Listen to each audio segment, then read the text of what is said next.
कर्जा मुक्त तब होता है जब व्यक्ति की दुकान, व्यापार, व्यवसाय, जिस जगह पर जिस काम के लिए जाए वो काम फतेह हो जाए, वो काम सफल हो, वो कार्य उसका सफल हो।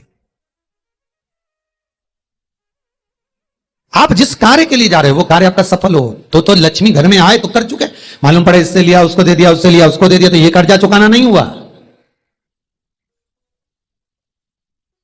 कि आपके घर में यदि गोबर का कंडा जलाकर, गाय के गोबर को, सूखे हुए कंडे को जलाकर अगर आहुति छूट रही है, कंडा भी नहीं जलाया, गैस पर भी बनाए हुए भोजन की 5 साकल्य छूट रही है, वो भी नहीं करा, भगवान के सामने कुछ धूप रखकर आप 5 साकल्य अन्न की छोड़ रहे हो, घर में जो भोजन बन रहा है, जो आप अग्नि में अगर दे रहे हो, तो उसका भाग ये रहता है कि उस घर में कभी हार्ट अटैक नहीं हो सकता।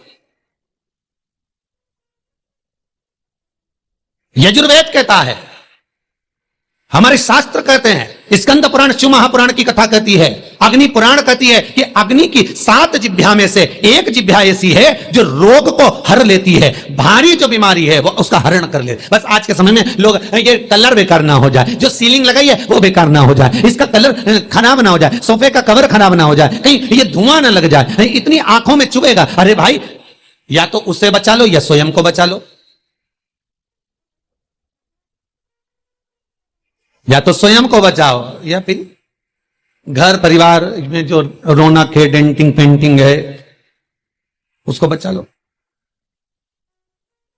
अग्नि देवता कहते हैं मेरी 7 जिह्वा है, पहले नंबर की है मेरी काली, जो भोजन को लेकर प्रेतों को देती है।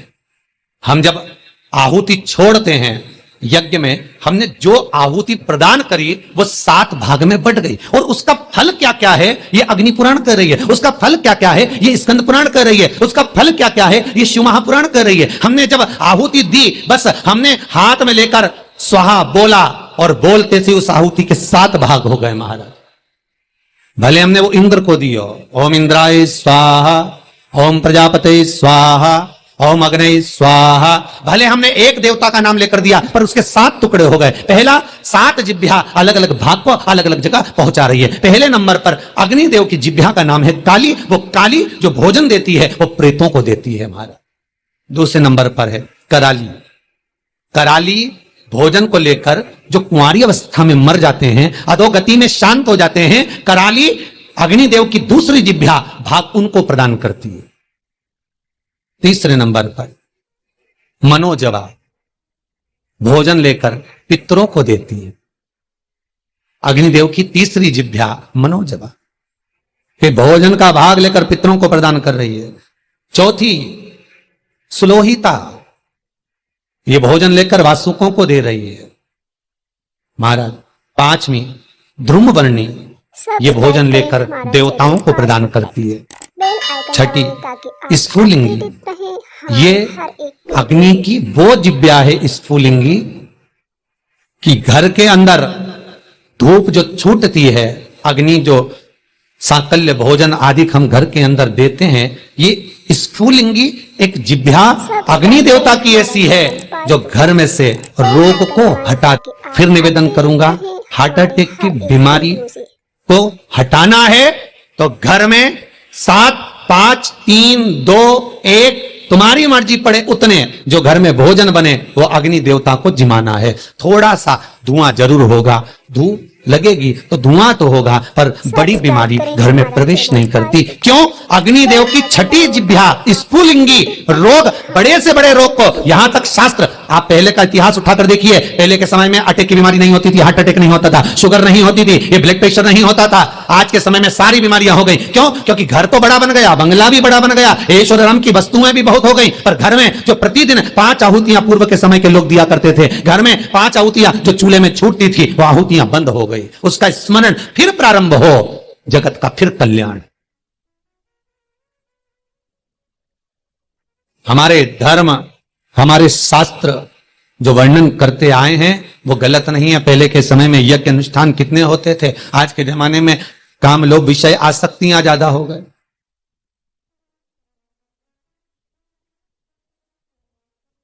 छठे नंबर की अग्नि देवता की जिह्वा का नाम है स्फुलिंगी। और अग्निदेव की ये छठी जिब्या स्फुलिंगी, ये बीमारी का हरण कर लेती है, ये रोग का हरण कर लेती है।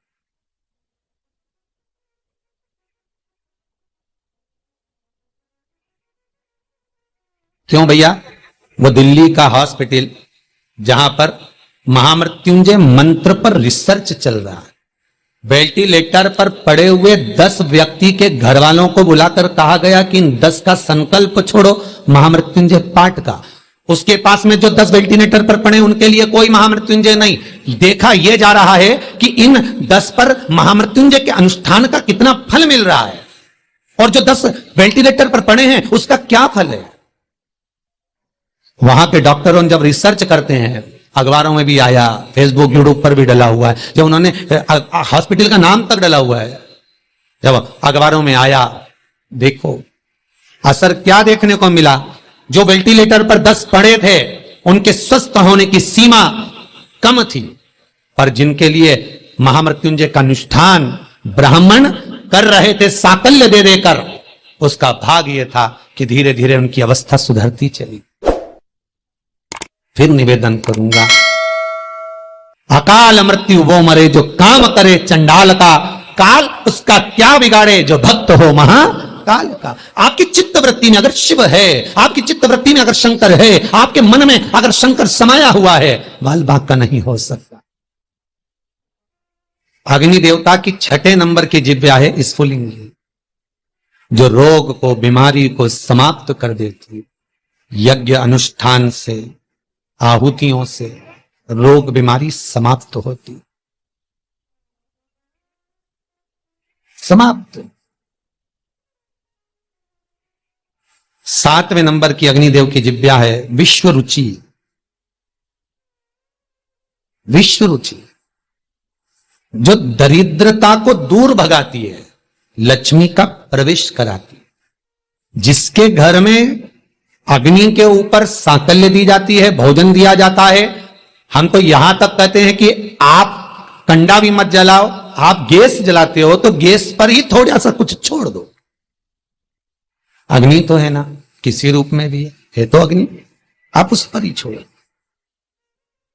नियम, यज्ञ करता ब्राह्मण और यज्ञ करवाने वाला यजमान, दोनों को ध्यान रखना चाहिए। यजमान जब आहुतियां दे रहा हो, ब्राह्मण स्वाहा बोल रहे हैं, ओम इंद्राय स्वाहा, तो जो आहुतियां दे रहा है, अग्नि पुराण कहती है, स्कंद पुराण कहती है, जो आहुति दे रहा है उसके मुख से स्वाहा शब्द निकलना जरूरी होता है महाराज। ब्राह्मण बोले वो अपनी जगह पर है, ब्राह्मण संबोधन करे वो अपनी जगह पर है, पर जो आहुतियां डाल रहा है, जो सांकल्य प्रदान कर रहा है, उसके मुख से स्वाहा निकलना चाहिए। क्यों? क्योंकि ब्राह्मण का कर्म है देवताओं को बुलाना। उसने बोला ओम इंद्राय स्वाहा, इंद्राय सामने भाग लेने के लिए। अब यजमान का मन होना चाहिए खिलाने का, यजमान का मन होना चाहिए देने का। तो यजमान जब स्वाहा बोलेगा तब वो इंद्रदेव उस पदार्थ को ग्रहण करेगा। जिस आहुति में यजमान स्वाहा नहीं बोलता, वो आहुति देवता स्वीकार नहीं करता। इसलिए बीच बीच में यज्ञ करते समय यज्ञ करता ब्राह्मण यजमान से कहते हैं सावधान। सावधान का मतलब है कि मुख से स्वाहा बोलना चालू करो, गोमती केवल साकल्य देकर चुप ना रहिए, स्वाहा संबोधन तुम्हारे मुख से निकलना चाहिए। वो स्वाहा का संबोधन आपको सुख का बहन कराए। प्रदोष काल हो, 7 वृक्ष की पत्तियों को तोड़कर शिव का स्मरण कर कर, पार्थिव शिवलिंग का निर्माण कर कर, उसकी अर्चना कर कर, जल चढ़ाकर, घाट पर, नदी पर, तट पर शिवलिंग का निर्माण कर कर, नदी का ही जल समर्पित कर कर, 7 वृक्ष की पत्तियों को समर्पित कर, घी का द्रप दिया लगाकर आराधना कर, प्रदोष काल में ही विसर्जन कर, नमन कर, स्नान कर, पूजन आदि करने के बाद फिर जा व्यापार के लिए। किसी से मांगना नहीं, स्वतः का व्यापार कर, बढ़ेगी। मर उसका चरित्र कहता है महाराज,